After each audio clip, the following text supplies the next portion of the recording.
Pessoal, boa noite, tudo bem?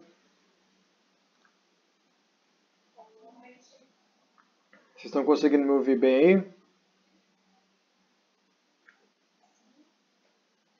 Maravilha. Deixa eu mexer aqui no fone só um minuto. Por acaso melhorou para vocês alguma coisa aí? Tá tudo direitinho, Pedro. Maravilha, maravilha. Deixa eu só fazer umas alterações aqui.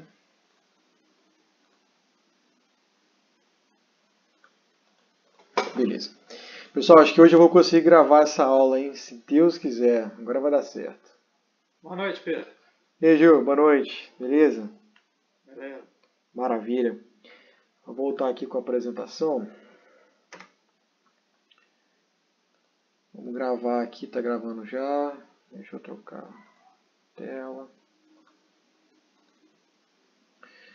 Vou compartilhar a tela com vocês aí, pessoal. Vocês me confirmem se aparecer, tá bom? Apareceu. Maravilha.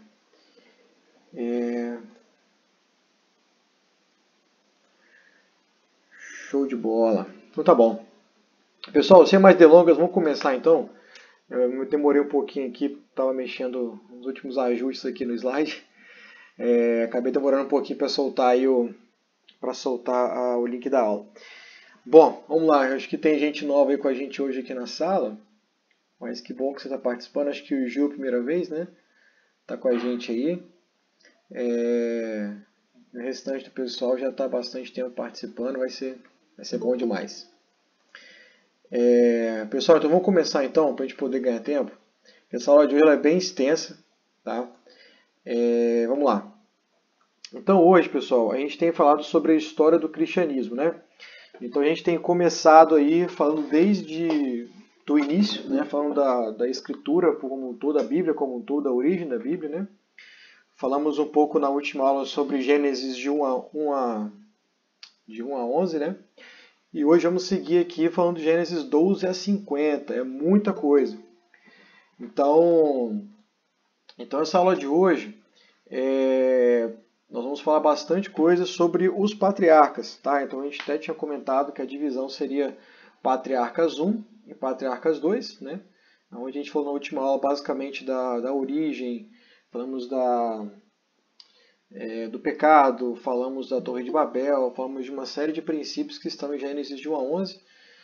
E hoje vamos falar aqui basicamente da história de Abraão, Isaac e Jacó e Israel, né?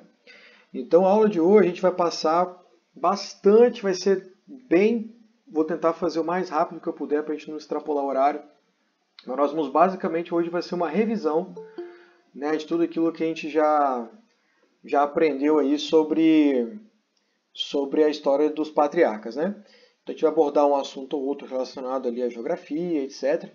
E vamos falar um pouquinho da história deles, vamos repassar na história deles. Então será uma aula bem assim de revisão, tá? Porque quando a gente chegar nessa história do cristianismo, quando a gente falar dos profetas, muito eles remontam, eles falam, né? Citam os patriarcas, citam as histórias dos patriarcas. Então nós não vamos entrar aqui no detalhe, tá? Porque existe, poxa, eu estou falando do capítulo 12 ao capítulo 50 de Gênesis. Tem muito detalhe essas histórias todas, de cada personagem ali, especialmente Abraão. Abraão tem uma... Enfim, se for elencar aqui o que tem mais capítulos nessa história de 12 a 50, eu diria que tem a história de Abraão e de Jacó. Então há muitos detalhes ali dentro, né, da relação das famílias, etc. Então esses detalhes, né, que eles são bem interessantes a respeito da história, da origem, né, do povo hebreu, e consequentemente eu posso dizer assim que lá atrás, nos embriões da nossa fé, também é comum, ou seja, também é o nosso.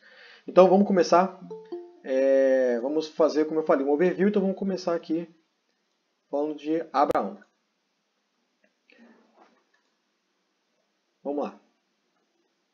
Então é o famoso texto lá de Gênesis 12, né, onde começa ali o chamado de Abraão. Né, no início não se chama Abraão, se chama Abrão. E o texto diz o seguinte: Então o Senhor disse a Abrão: Sai da sua terra, do meio dos seus parentes, da casa de seu pai, e vá para a terra que eu lhe mostrarei. Farei de você um grande povo e o abençoarei, tornarei famoso o seu nome. E você será uma bênção. Abençoarei os que te abençoarem e amaldiçoarei os que te amaldiçoarem. E por meio de você todos os povos serão abençoados. Aí segue, né? E partiu Abraão como lhe ordenara o Senhor. E Ló foi com ele, Ló, sobrinho de Abraão. Abraão, né, tinha 75 anos quando saiu de Harã. Okay? Então, pessoal, esse texto de Gênesis 12, de 1 a 3, basicamente vamos dizer assim, é a temática que gira em torno de todo o Antigo Testamento. Tá? Quando eu falo isso, eu quero falar isso no seguinte sentido. A gente conhece muito bem a história de Moisés, conhece a peregrinação no deserto, e todo o objetivo era fazer o quê? Chegar em Canaã, que era a terra que o Senhor havia dado à descendência ali de Abraão como terra prometida. Moisés não conseguiu entrar, olhou de longe, então vem Josué, né, então ele começa ali uma campanha de posse dessa terra. Então o povo de Israel, ao longo da história, se estabelece, vem os reis, vem os juízes, então os reis de Israel, e depois, por conta do pecado, Israel é tomado por povos ao redor. Então toda a trama, vamos dizer assim, o enredo da história de Israel gira em torno de tomar posse de uma terra, se estabelecer nessa terra e adorar a Deus nessa terra, que fica circulada ali no meio de vários povos que adoram outros deuses. Então tudo gira em torno desse se estabelecer nessa terra e adorar a Deus ali. E também, como o próprio texto aqui diz, fazer, né, daquele povo um povo numeroso e abençoar várias famílias da terra. Então, nesse pequeno trecho, vamos dizer assim, de 3 versículos iniciais aqui da história de Abrão, né, é que gira toda a trama do Antigo Testamento, que é onde desenrola o enredo de todo o Antigo Testamento e, obviamente, posteriormente, o Novo Testamento, com a vida de Jesus, o libertador, o Messias e tal. Isso aqui é muito importante. Então, a gente percebe aqui o seguinte, que Abrão, ele, quando recebeu esse chamado do Senhor, ele recebeu quando ele estava em Harã, né?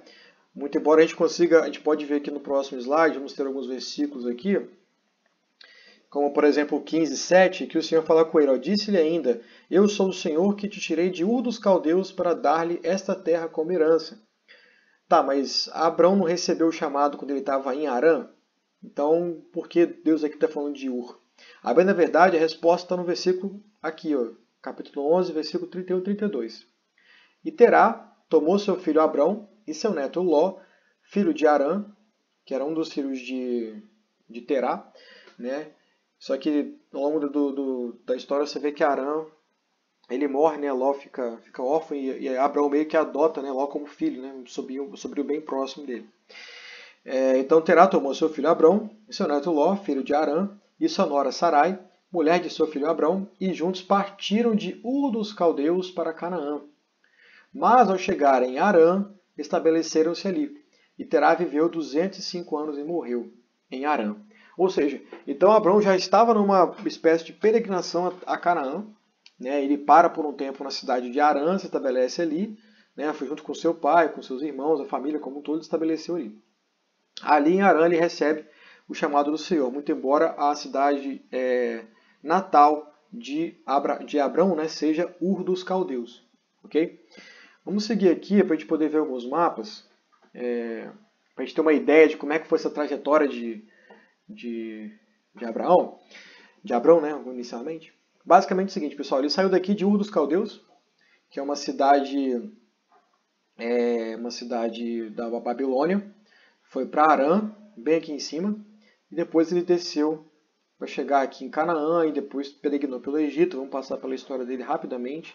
Como eu falei, a aula de hoje é bem assim, um overview da história dos patriarcas. A gente não consegue entrar em detalhes porque é muita coisa para falar, a gente pode desenvolver várias teologias ali em cima de cada episódio das histórias deles, mas vamos focar aqui na overview da história deles, ok? Que é muito importante em saber a origem do patriarcado e como que isso desenrolou, né, o decorrer da história de Israel. Então, todo esse caminho que Abrão percorreu, desde que ele saiu de Ur, depois foi para Harã, onde recebeu o chamado do Senhor, e o pai dele, né, que é Terá, morreu, e veio para cá. Então ele percorreu esse caminho. Repara que esse caminho, ele, né, um caminho, poxa, se ele queria ir para Canaã, se ele fizesse uma linha reta, seria muito mais prático, né, para poder chegar lá. Mas aqui acontece é importante mencionar o porquê desse caminho aqui, né? Vamos lá mais para frente um pouquinho. Esse caminho que ele partiu, se a gente pode ver aqui, for comparar, basicamente ele saiu daqui, passou aqui por cima na Síria, desceu aqui a Fenícia, onde o outro mapa chama de Canaã, chegou aqui no Egito e voltou. Todo esse caminho, esse espaço rosado aqui do mapa, pessoal, é onde acontece a crescente fértil. Tá? A crescente fértil ela foi um fenômeno, acho que ainda é, na verdade, ainda acontece, que é onde acontece ali a cheia dos rios, né? Tanto o Tigre, o Eufrates e o rio Nilo, e eles trazem uma série de nutrientes minerais para as planícies, né? E ali acontece isso aduba, né, muito a terra e propicia um ambiente muito mais, uma terra muito mais propícia para o plantio e para a colheita, para ser algo muito mais fértil, muito mais próspero, vamos dizer assim, para você poder cultivar a terra. E isso acontece no meio de uma região extremamente árida. Você pode ver que mais abaixo aí tem um deserto da Síria, né? Esse mapa aqui chama de deserto da Síria. Então, assim, é como se fosse um anel, né, vamos dizer assim, uma região onde houvesse ali prosperidade do ponto de vista de plantio e colheita. E por que plantio e colheita?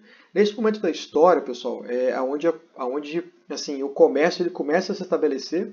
Já haviam cidades assim proeminentes. Por exemplo, Ur dos Caldeus era uma cidade que tinha um preposto comercial importantíssimo, né? Havia portos em Ur dos Caldeus. Então, era uma cidade extremamente próspera, né, para o comércio e o convívio ali de sociedade, uma cidade urbana, vamos dizer assim, né? Embora houvesse muito ainda a questão do pastoreio de rebanhos, plantios, etc. Então, todo esse caminho que está em volta, né, nessa cor aí meio rosada, é onde havia a crescente fértil. E por que Abrão percorreu o caminho da crescente fértil até chegar em Canaã, e depois no Egito e voltar para Canaã? A bela verdade é que esse caminho ele não é apenas o caminho porque era mais bonito ou qualquer outra coisa nesse sentido, mas era porque era o caminho das rotas comerciais, né? Então esse caminho das rotas comerciais da antiguidade, ele existia por conta do que a gente falou aqui a respeito da prosperidade, da fertilidade das planícies ao lado desses rios que propiciavam ali ambientes para você poder plantar e colher. E isso você conseguia ter uma produção, as pessoas se estabeleciam ao redor do rio, as cidades cresciam ao redor do rio, e assim como as cidades crescem, o comércio cresce, então as rotas dos mercadores passam por ali. Tá? Pessoal, estou indo bem rápido porque é muita coisa para falar hoje. Se tiver muito rápido, se tiver ruim, manda no chat para ir mais devagar aí que a gente vai cadenciando, tá bom? Mas é porque tem muita coisa para falar. Então vamos lá, vamos seguir. Então, por conta da crescente fértil, por conta dessa facilidade, dessa mobilidade ali do comércio, dos plantios, da colheita, para escoar a produção, as rotas comerciais elas meio que existiram, né, seguindo o caminho da crescente fértil. Então, por isso que Abraão fez todo esse caminho, passando por cima, não pegando uma linha reta de um ponto a outro. Tá? Vamos seguir aqui. Aí, só de curiosidade, eu fiz uma estimativa aí com o cenário praticamente atual de hoje. Então, se Abrão saísse aqui da cidade de Bossora, né, e percorresse ali, passando por Bagdá, chegando até Alepo, descendo para o Líbano, Jerusalém e Cairo, né, que é onde corresponderia aproximadamente a algumas cidades aí que, né, poderia corresponder àquelas rotas comerciais, Abraão percorreria aí aproximadamente 2.727 quilômetros a pé, o que daria aí, conforme o mapa aí do Google Earth estava dizendo, 555 horas de caminhada. Se a gente colocar aí aquele caminhou 4 horas por dia, né, que eu ainda acho muito, mas sendo bem otimista, eu demoraria em média aproximadamente 139 dias para chegar de um extremo ao outro do percurso que ele fez aí até o Egito, né? Ou seja, é bastante coisa. E percorreu tudo isso a pé. Só de curiosidade para a gente poder seguir aqui, para ter uma ordem de grandeza com o nosso contexto atual. Então, beleza. Então, antes da gente continuar, só passando aqui rapidamente sobre na genealogia, né, de Abrão. Então a gente tem aqui descendência de Noé, partindo de Sem, né? Então Abrão ele descende, ele é no caso, né, pertencente aos Semitas, né? Então Sem teve um filho chamado Arfaxade, por sua vez teve Selá, teve Éber, teve Peleg, teve Reu, teve Serug, teve Naor, teve Terá, e Terá foi pai de Abraão, pai de Abrão por enquanto, né? E Abrão teve seus irmãos Naor e Arã, Arã pai de Ló, né? Que é o sobrinho de Abrão que o acompanha na sua peregrinação para Canaã, por onde mais o Senhor o mandar. Só que Arã também teve um filho chamado Iscar e Milca, né? E só que Abrão, ele casa-se com Sara, né? Sara já era sua esposa. Bem depois ele tem um filho chamado Isaac, né? Que é o filho da promessa. Antes de Isaac, Abrão se relaciona com Agar, que é serva de Sara, e tem um filho chamado Ismael. É um filho que Abrão ele rejeita. Né, aliás, quem o rejeita na verdade é Sara, né, que manda a serva embora junto com o filho. E Quetura foi esposa de Abrão também, depois que Sara morreu. Então Abrão teve Isaac com 99 anos, mas depois ainda teve outros filhos e filhas, com Quetura, que foi outra esposa de Abrão, e teve esses 6 filhos, que ele foi Zinrã, Joksã, Midian, Medan, Suá e Isbaque. Nenhum deles herdou absolutamente nada do que Abrão tinha. Então, como todos sabem, Abrão foi um cara extremamente próspero, extremamente abençoado por Deus, cresceu muito e ficou muito rico, muito conhecido na região, e Isaac herdou tudo que ele tinha, porque Isaac era filho da promessa. Vamos seguir. Então, no início, na peregrinação de Abrão, começa com o Senhor fazendo uma aliança com Abrão. Então, depois que acontece lá o episódio da Arca de Noé e depois da Torre de Babel, a Bíblia traz ali já a genealogia, né? No Gênesis capítulo 10, nós falamos isso na última aula. Ali tem a Tábua das Nações, onde descreve as descendências dos filhos de Noé, e especialmente, né, no capítulo 11, finalzinho, antes de chegar no capítulo 12, vem sobre a descendência de Abrão. Okay? Então ali, nesse espaço da história, Deus olha para Abrão e o chama. Né, basicamente dando seguimento àquilo que a filosofia de Deus de trabalho, que ele sempre conta com a parceria de alguém aqui na Terra. Então ele cria Adão, cria Eva, no Jardim do Éden, e os envolve no plano dele, de criação, de domínio sobre a Terra. Só que vem o pecado, eles saem do jardim e são expulsos do jardim. Né, então Deus ele vai e levanta Noé, tenta mais uma vez recomeçar. E depois Noé e Cã, eles falham ali, novamente a humanidade tropeça, e eles caem, a perversidade aumenta, vem a Torre de Babel, e Deus vem e confunde as línguas. Então Deus mais uma vez chama um homem para poder, chama a sua criação para fazer parte do que ele tinha de plano para a humanidade. Então Abrão recebe um chamado de Deus, e Deus faz uma aliança com ele, que se ele sair da terra dele para o lugar que Deus ia mostrar, Deus ia fazer ali dele uma grande nação, Deus ia dar para ele uma terra, Deus ia dar para ele filhos e filhas e netos, enfim, uma família que ia ser tão numerosa quanto a areia do mar, quanto as estrelas do céu. Então Deus promete isso para Abrão. E só fazendo um parênteses aqui rapidamente antes de a gente continuar, só para a gente poder trazer um pouco de contexto histórico antes de a gente seguir para a história de Abrão. Quando Abrão, lá naquele mapa que a gente viu, ele estava lá na cidade de Harã, onde o pai dele morreu, e o Senhor chama, sai da tua terra, da tua parentela. Ele estava lá com seu pai e com seus irmãos, né, que era... Eu até esqueci, deixa eu voltar para não falar errado. Com seu irmão que era Naor e Harã. Harã, né, eventualmente morreu, mas ficou Naor lá. Então, quando ele sai desse meio, né, dessa parentela, o que isso quer dizer?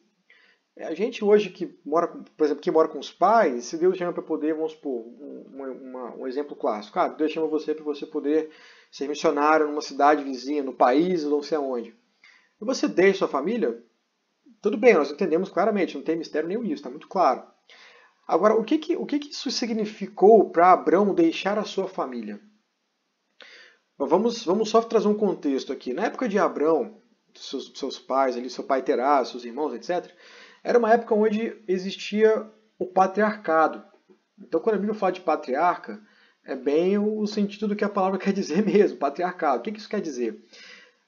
Antigamente, pessoal, assim como hoje, obviamente, tem as famílias, elas são próximas, elas são unidas e tal. Só que antigamente isso era algo muito mais forte, vamos dizer assim, no sentido da palavra família. Né? Você tem Salmos que diz lá que o homem que tem muitos filhos é como flecha na sua aljava. Ou seja, é algo assim, quanto mais filhos, mais abençoado a família é. Então, assim, é como se houvesse uma comunidade. Então, nesse primeiro momento, é como se Terá tivesse ali seus 3 filhos, e, consequentemente, os netos, os filhos dos filhos, e assim por diante. E houvesse meio que uma cidade. Né? Então, Terá não tinha só os parentes que vinham no final de semana para poder almoçar e comer junto e fazer aniversário junto. Era uma comunidade. Era uma interação que era muito mais profunda, muito mais vivenciada do que nós vemos hoje, quanto família. Então, o patriarcado naquela época representava o seguinte: provisão, porque as famílias, os filhos, os primos, os tios, todo mundo junto ali, eles cooperavam para que o fruto do trabalho deles, seja com plantação, seja com animais, seja com caça, comércio, pesca, etc., era compartilhado. Eles tinham algo de sobrevivência daquele clã, daquela tribo, né? No caso aqui, inicialmente falando de Terá. Eles tinham essa aliança, como é que eu vou dizer, quase que dependência, ou essa convivência muito atrelada na família. E nesse caso de Abrão, inicialmente, com Terá. Então, quando Abrão deixa esse meio, né, Abrão está deixando de lado a segurança. Por exemplo, quando você tem um clã muito grande, você tem pessoas ali, muitos filhos e filhas, e homens e animais, etc. Você, na época, se tornava um cara poderoso, você era respeitado, ninguém mexia com você. Porque se mexesse com você, mexia com todo mundo. Ninguém quer enfrentar um exército grande, obviamente, ninguém é louco por isso, para fazer algo nesse sentido. Então, o patriarcado ele não era apenas um regime que o homem manda a mulher abaixar a cabeça. É muito além, algo assim, que é muito mais profundo. Então, quando Deus diz, deixa a tua parentela, né, só fazendo um parênteses, pessoal, eu falei o homem fala a mulher abaixa a cabeça, só estou dizendo isso porque hoje muitas vezes o patriarcado, né, nosso contexto atual, ele é referido nesse sentido, que a mulher é desprezada e o homem é valorizado. Mas nós não vamos entrar nesses méritos, tá? Só fazer uma explicação. Então, quando Deus chama Abrão para poder ele deixar a sua família, não era deixar apenas o conforto do almoço do final de semana, era deixar toda essa estrutura, quase que essa instituição desse clã que trazia segurança, provisão, trazia a unidade, trazia ali uma convivência que era poderosíssima na época. E Abrão deixa isso em obediência ao Senhor e vai para uma terra que o Senhor ia mostrar. Por mais que ele estivesse desde o início indo para Canaã, quando seu pai saiu de Ur dos Caldeus, creio que Abrão nunca tinha ido para Canaã, nunca tinha vivido a experiência de ir para Canaã. Então era uma terra desconhecida. Eu não sabia quem encontrar lá, mas ele foi. Então, seguindo aqui. Então, pessoal, quando a gente fala de deixar a sua terra, é algo muito profundo. Então, o patriarcado representava isso. Então, o Senhor faz uma aliança dizendo que eu te abençoar, eu te abençoarei, se eu te amaldiçoar, eu te amaldiçoarei. E lá na frente é que vem a circuncisão. Vamos chegar lá.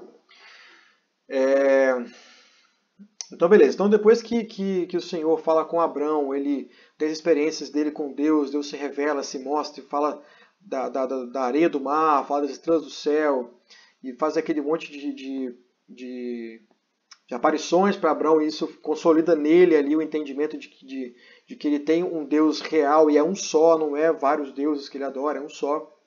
Ele sai, chega em Canaã, se estabelece ali por um tempo, né, passa a morar ali, mas vem tempos de fome naquela região.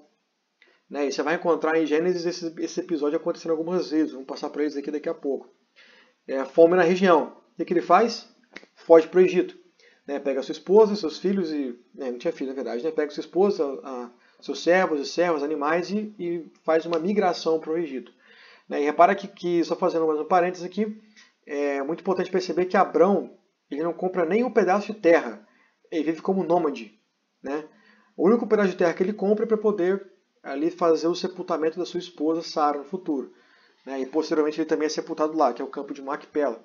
Mas fora isso, ele não compra nem um pedaço de terra, ele é peregrino na terra de Canaã. Também obedecendo ao mandamento do Senhor que ele tinha que percorrer toda a terra.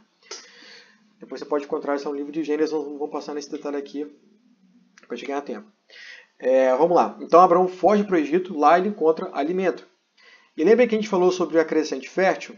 Então, toda aquela região que a gente mostrou no mapa, desde Ur dos Caldeus, da onde ele saiu, até chegar lá no Egito, todo aquele anel, vamos dizer assim, de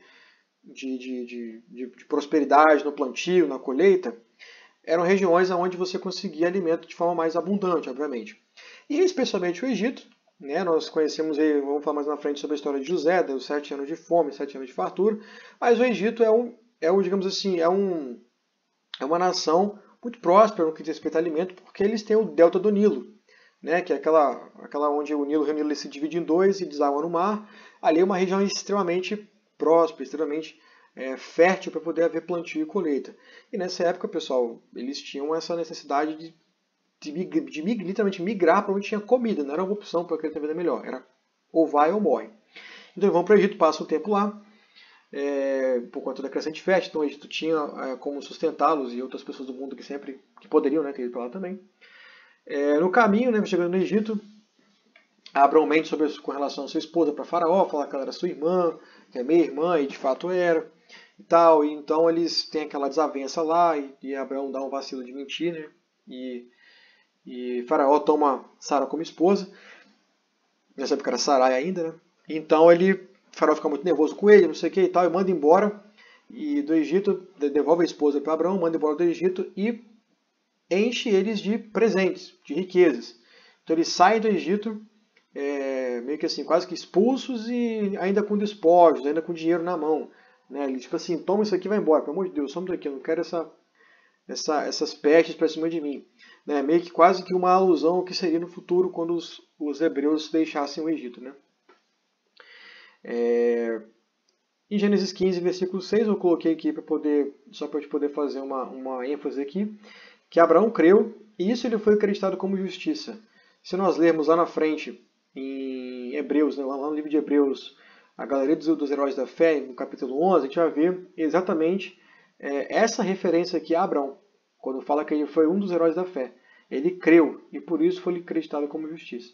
Ou seja, a fé de Abraão é chamado de pai da fé, então ele recebeu isso de Deus, essa marca registrada, vamos dizer assim, e isso é lembrado até hoje, a marca de Abraão. E aí que eu coloquei alguns versículos, né, por diversas vezes o Senhor aparece a Abraão para reforçar sobre a sua promessa. Então, a gente vê lá em Gênesis 12, onde acontece o chamado de 1 a 3, mas já em Gênesis 7, 12, versículo 7, o Senhor já reforça o chamado. Tem no capítulo 13, versículo 14 ao 17, capítulo 15, versículo do 1 ao 7, capítulo 17, do 1 ao 16, capítulo 18. Então foram várias vezes que o Senhor foi aparecendo a Abraão. Né? E também convenhamos, né, pessoal? O Senhor chama Abraão quando ele tinha 75 anos, e quando ele faz 99, quase 100 anos, é que o filho da promessa que ele tinha prometido, né, que seria uma grande nação, ele nasce.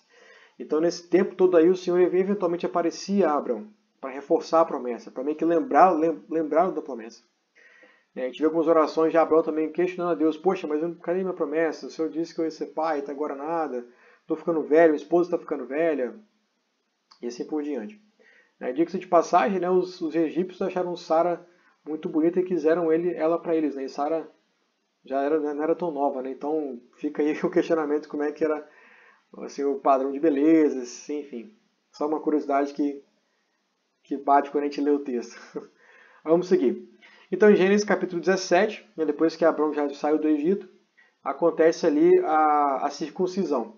Né, que é uma das marcas, né, ou vamos dizer assim, é a marca, né, na carne mesmo ali, que o Senhor traz para que Abraão e os seus descendentes tivessem para determinar ali a sua aliança com o Senhor. Então a circuncisão é a marca da aliança de Javé com Abraão. E nesse momento aqui no capítulo 17 é onde o Senhor muda o nome de Abraão para Abraão. Né? Seria pai de muitas de nações, etc. Né? Então é nesse capítulo que acontece esse evento. E nesse trânsito, né, que Abraão sai do Egito, ele vai para a cidade de Gerar, e lá novamente Abraão mente sobre Sara, ela é tomada por Abimeleque, né, que era o rei da região, rei de Gerar. E aí acontece, basicamente o mesmo episódio que acontece em Gênesis, no Egito, perdão, que Abimeleque toma ela para poder ser uma de suas esposas e tal, só que não chega a se deitar com ela, etc.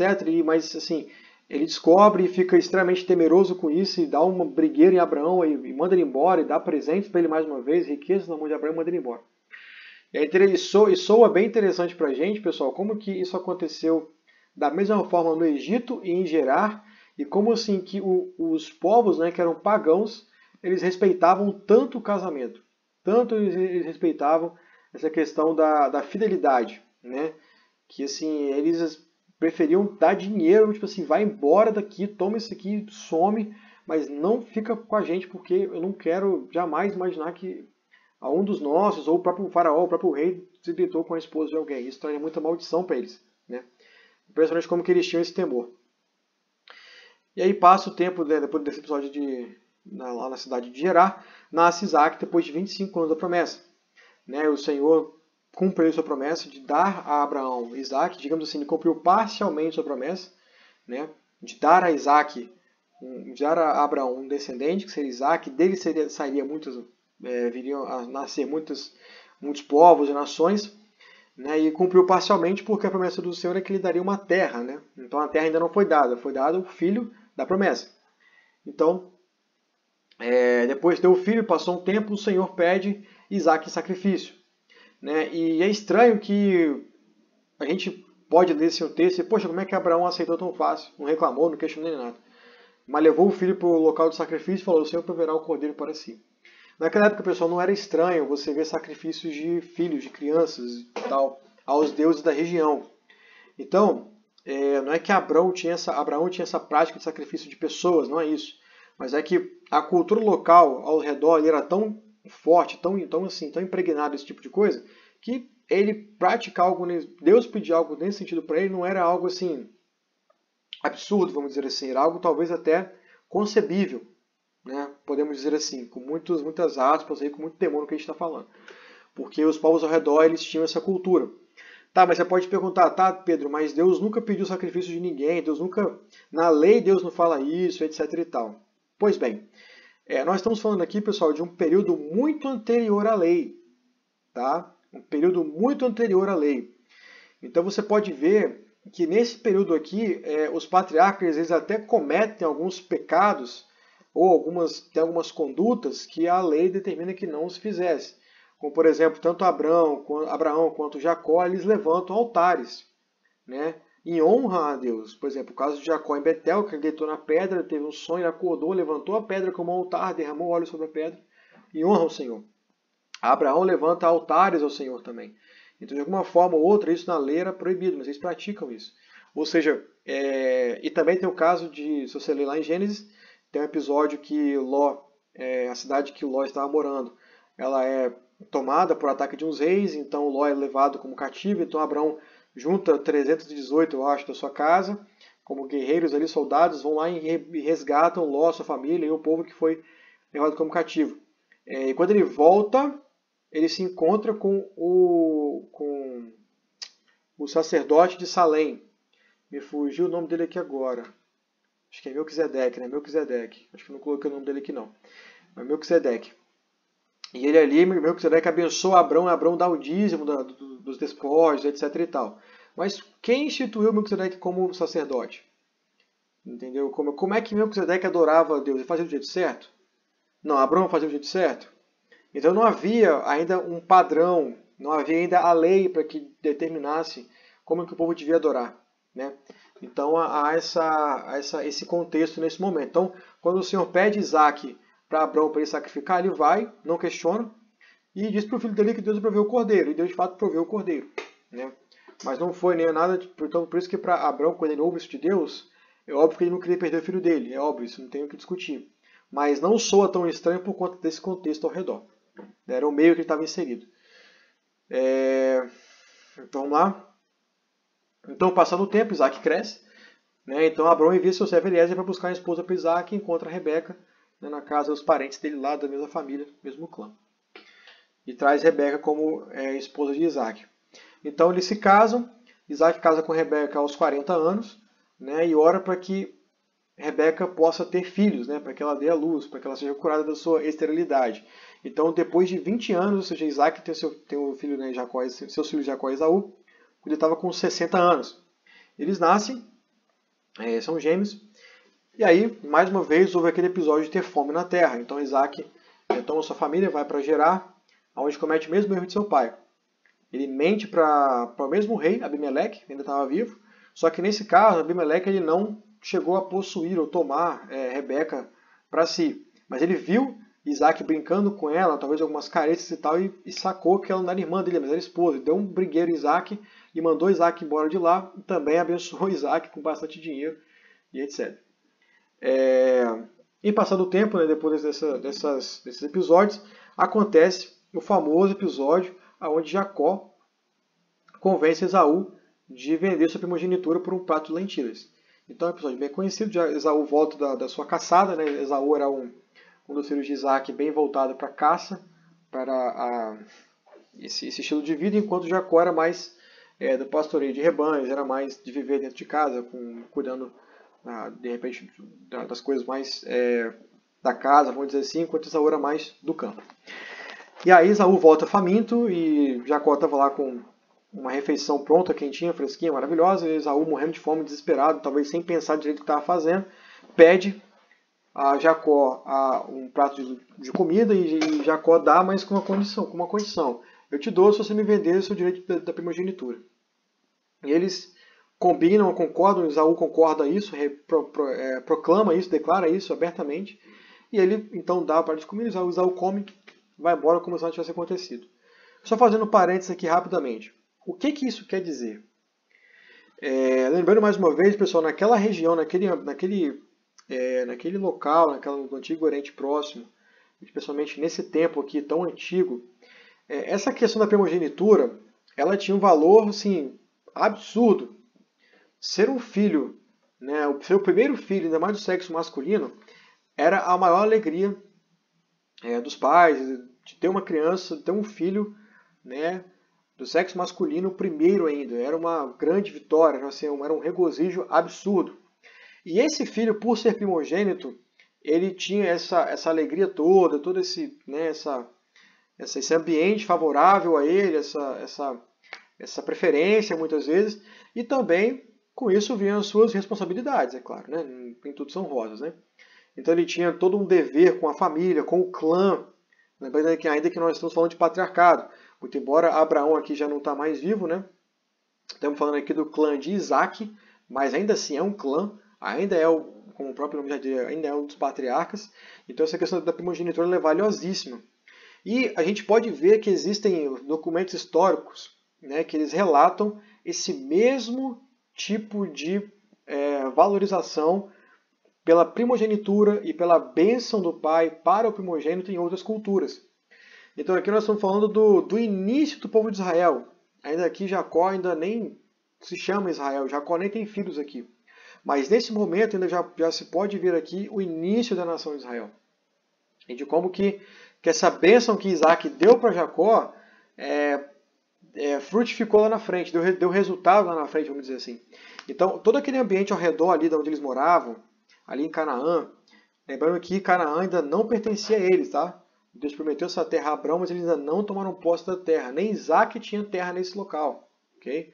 Mais na frente, Jacó, né, vamos falar sobre isso, ele compra um pedaço de terra ali próximo a Siquém, mas ainda assim não é o cumprimento da promessa que Deus deu para Abraão lá atrás, quando chamou em Gênesis 12.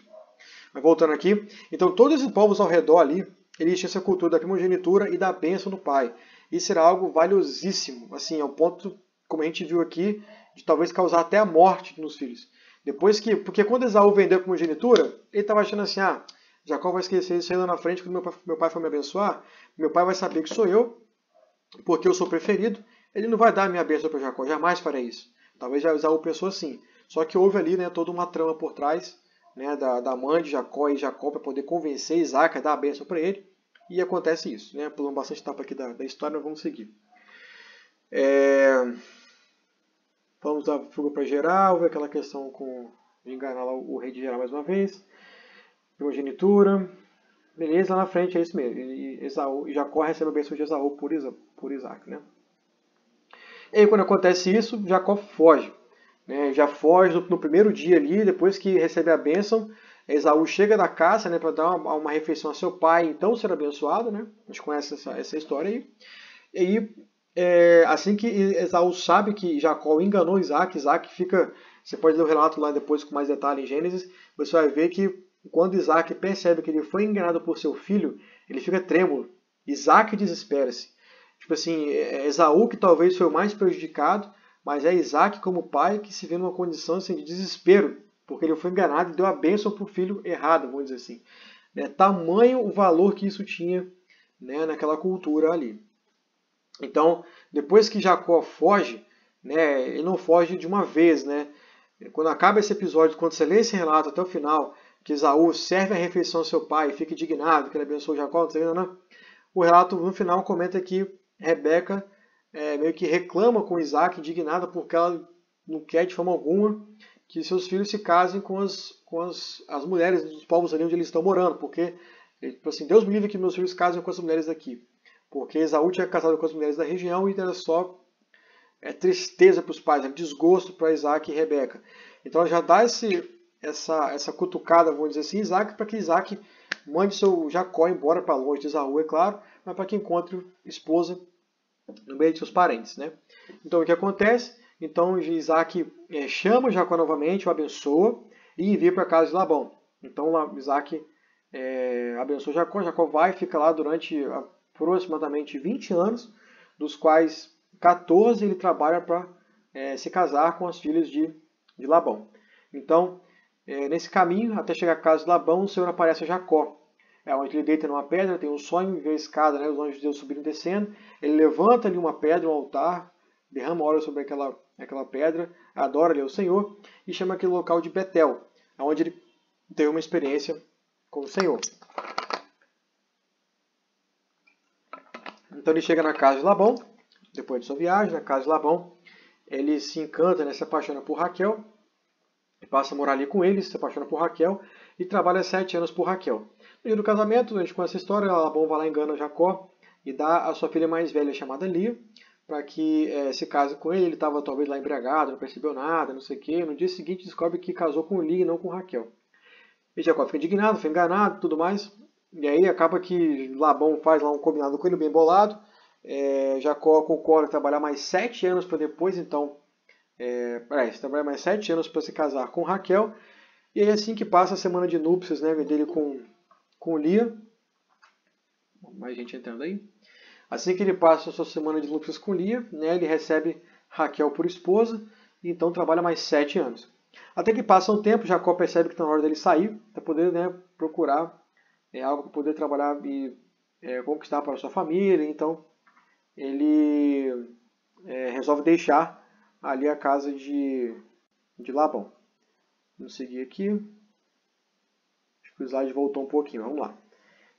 Ao final desses períodos de 14 anos, Jacó de fato decide sair e faz lá um esquema de conseguir receber como pagamento as ovelhas que forem salpicadas, malhadas, aquelas coloridas. Então ele faz lá um esquema com os gravetos e todas as ovelhas que nascem ali de Labão, né, ele faz lá para que cruze as ovelhas mais fortes e tal, as mais saudáveis, elas nascem, enfim, enriquece muito.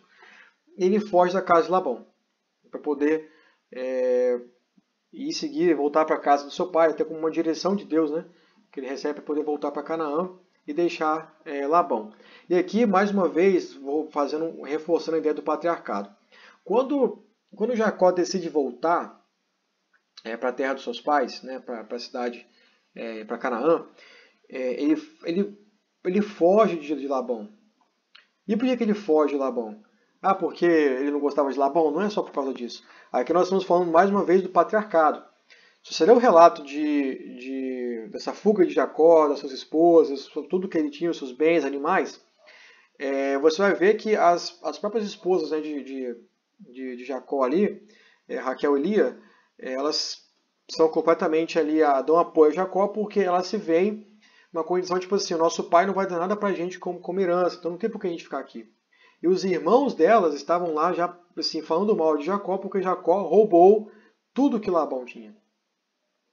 E quando Labão descobre que eles fugiram e vai atrás deles e os encontra, Labão diz, vocês estão fugindo levando os meus netos, levando os meus animais e as minhas filhas. Ele fala isso com Jacó. Ou seja, naquela questão do patriarcado, naquele clã, eles estavam todos ali meio que sob a liderança de Labão.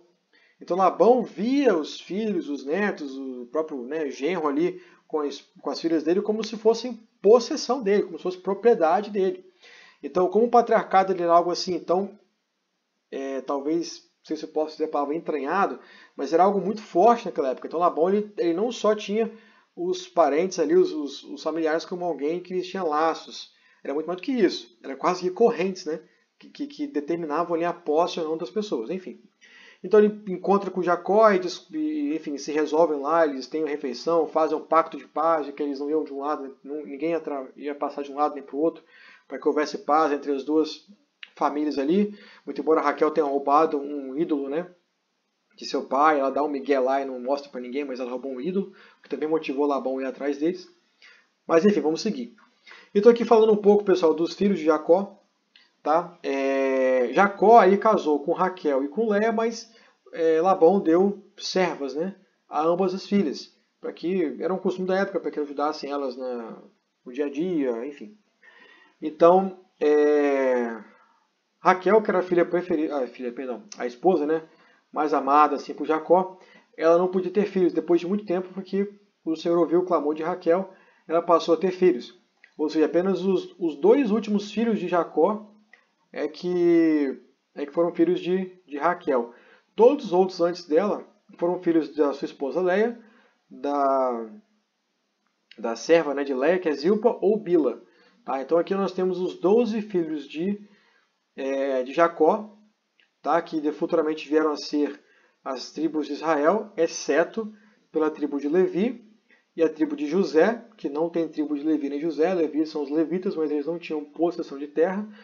Então você tira de 12, tira 2, fica 10. Entretanto, os dois filhos de José, lá na frente, eles recebem, vamos dizer assim, o nome, né, nas tribos de Israel, que seria Efraim e Manassés. Então seriam esses dois aí. E também, a gente não pode deixar de falar que Jacó tinha uma filha. Leia deu luz, foi a última filha de Leia, foi Diná. Jacó teve uma filha chamada Diná. Então, como a gente falou, Labão persegue eles, faz um pacto de paz. E no caminho de Canaã, né, eu estava voltando para casa, né, quando encontra com Labão, tem um pacto de paz. Aí Jacó luta com Deus e vence, e o Senhor muda seu nome para Israel. Esse episódio, como é que acontece? Quando o pessoal estava chegando em Canaã, Jacó, com medo de seu irmão Esaú, né, porque ele tomou a primogenitura, roubou a bênção do pai e saiu fugido de lá, então ele estava esperando que Esaú fosse recebê-lo armado até os dentes para poder assim, matá-lo. Então o que ele faz? Ele separa em comboios a família, os seus animais, os seus servos, e manda eles à frente aos poucos, como se fossem presentes a Esaú, para ir acalmando a fúria de Esaú até que Jacó, né, se encontrasse com ele. Jacó ficou por último. Então ele manda lá os seus filhos, manda os seus animais, enfim, manda presentes, manda bens, etc. Ele fica por último.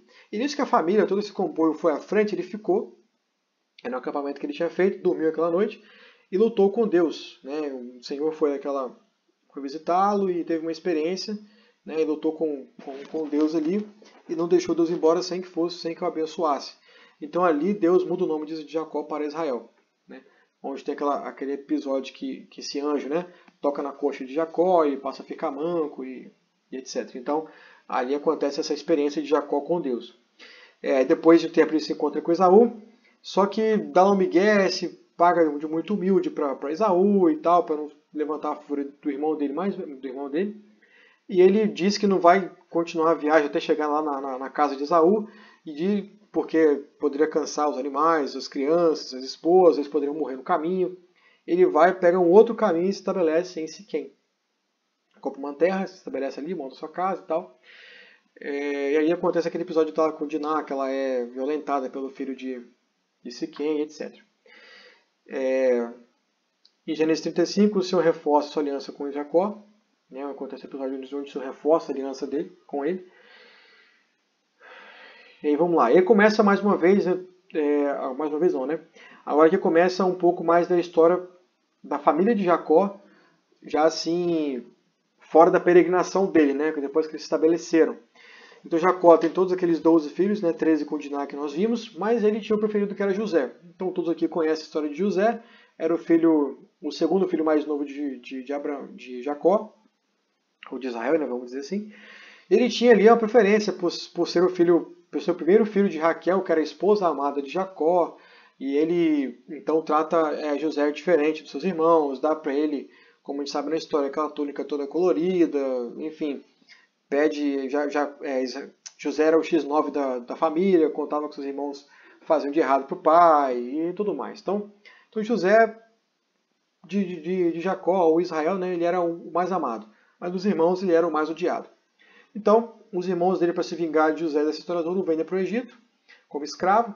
José, ele quando chega no Egito é comprado para servir na casa de Potifar, e passando o tempo depois de servir, a esposa de Potifar estava lá tentando agarrar José e tal, e José acaba sendo condenado como se ele tivesse querendo violentar a esposa de Potifar. Ele vai para a cadeia, lá na cadeia ele passa a ser encarregado dos presos, né? Então assim, José está num ambiente completamente diferente, está no Egito, deixou Canaã, foi para o Egito, ele agora está sendo escravo. Então todo o privilégio que ele tinha na casa do seu pai, de talvez comer a melhor comida, ter a melhor roupa, ter a preferência do pai, ter talvez assim a proteção, né, de ser imune a qualquer malefício que os irmãos pudessem fazer, ele agora está como escravo, está comendo mal, está sendo talvez castigado, está longe da família, num lugar diferente, talvez com uma língua diferente, com uma rotina diferente, etc, etc. E mesmo assim ele, por ouvir ali, né, das tradições de Abraão, de Isaac, de Jacó, de ter um temor ao Senhor, ele conseguiu ali ser, vamos dizer assim, proeminente em tudo que ele fazia, até como escravo. Então, o tempo que ele ficou na casa de Potifar, ele foi encarregado da casa de Potifar, ele só não podia tocar na esposa, todo o restante ele assumia. Quando ele foi para a cadeia, o carcereiro colocou ele como encarregado da cadeia. Eu não sei nem como é que isso poderia acontecer, mas aconteceu. Ele entrou na cadeia, ele interpreta o sonho do copeiro e do padeiro do rei, né, do faraó, que eles foram mandados para a cadeia para cumprir uma punição que eles fizeram.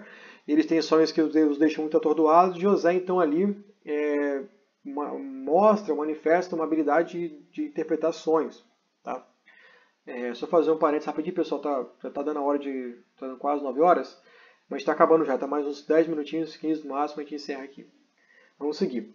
Então, na cadeia, José ele é colocado como o encarregado dos presos, ele consegue interpretar os sonhos do copeiro, do padeiro do rei, faraó, né, pessoas que eles tinham ali contato direto. Então o copeiro bebia o vinho antes do faraó tomar, para caso estivesse envenenado, o copeiro morria, o faraó não morria. Então era alguém que estava, digamos assim, muito próximo ao faraó.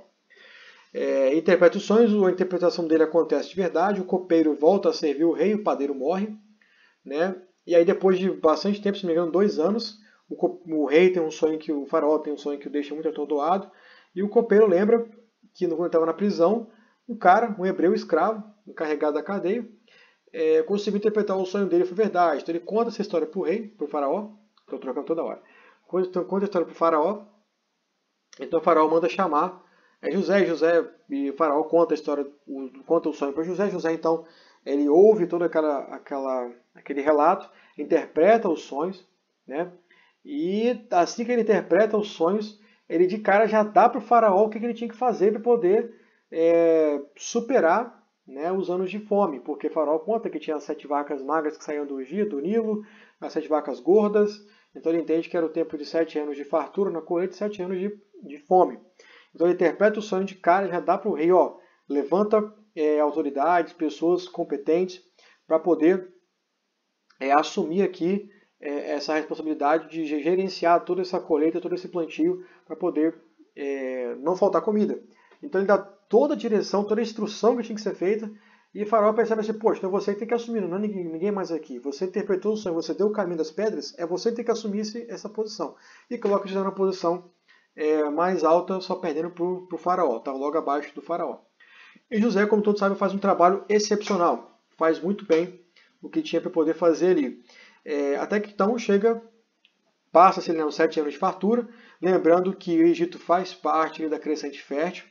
Nós temos ali o delta do Nilo, então se naturalmente já é uma região de fartura sazonal, né, na época das cheias, depois que o rio baixa, então com 7 anos de fartura foi algo assim absurdo. Se você ler com mais detalhe o texto, você vai ver que foram construídos vários celeiros para armazenar trigo. Só que chegou uma hora que eles pararam de contar. Já não tinha como mais contar quanto de trigo estava sendo armazenado, porque não tinha mais espaço, não tinha mais unidade de medida para contar o quanto de trigo estava sendo armazenado.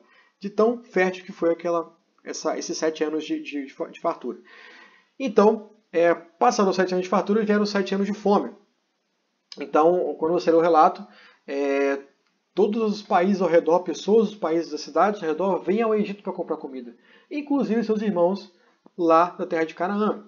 Então, quando eles vêm, os seus irmãos vêm buscar comida, né, lá no Egito para levar para Canaã, José os reconhece, tem toda aquela trama de acusar os irmãos dele de espiões, e aí José faz um interrogatório, manda eles irem levar comida, quando volta, manda trazer o irmão mais novo para saber se era verdade, depois vê que é verdade, bota aquela taça de prata na comida que os irmãos estão comprando, enfim, tem todo um enredo aí para poder depois aprofundar, nós vamos falar isso aqui agora.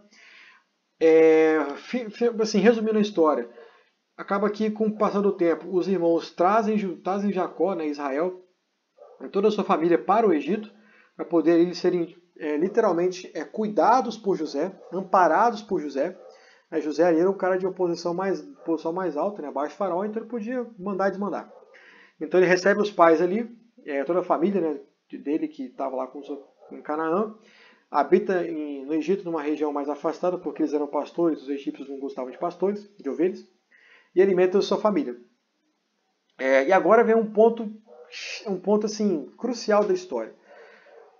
Quando o povo ainda tem dinheiro para comprar a comida do Egito, tanto o povo de Israel quanto os irmãos de José, quanto os povos ao redor, eles estão comprando.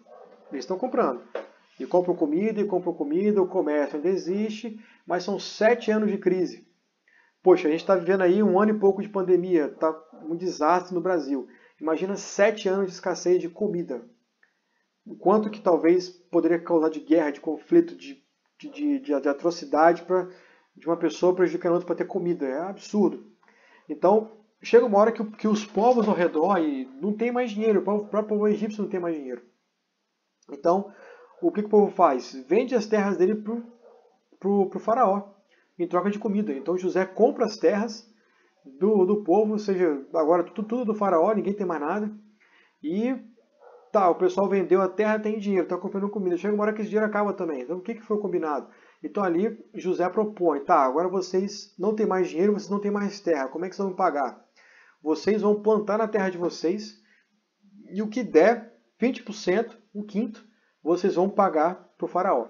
E o povo acha que assim, cara, você salvou a gente, você está tirando a gente da morte. Ou seja, é uma quantia até expressiva, de 20% da produção deles tinha que ir para o faraó como pagamento de tributo, etc., para ter comida. E passa o tempo, né, pessoal, aí que é um ponto-chave para a gente começar já a próxima aula. Vamos falar aqui de fazer um gancho para a próxima aula. É aqui que começa a escravidão no Egito. Passa um tempo que José morre e os patriarcas ele todos morrem, etc.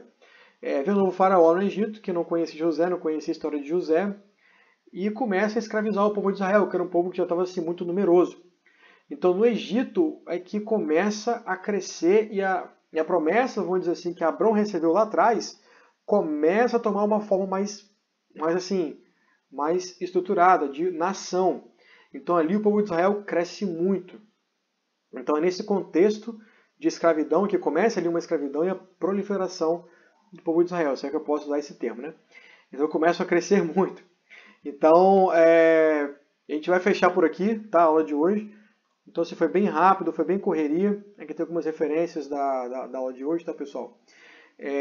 Então assim, vamos fechar com esse conteúdo com relação ao crescimento do povo de Israel no Egito, tá? Então foi nesse contexto de comprar as terras, de comprar muitas vezes as pessoas em troca de comida que o faraó no Egito começou a dominar ainda mais, né, aquela região.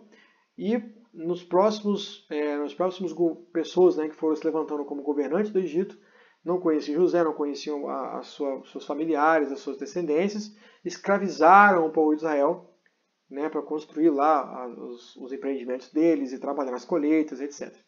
Então foi aí que começa a escravidão do povo de Israel, né? E aí onde começa a se chamar o povo hebreu, né, o povo de Israel ali.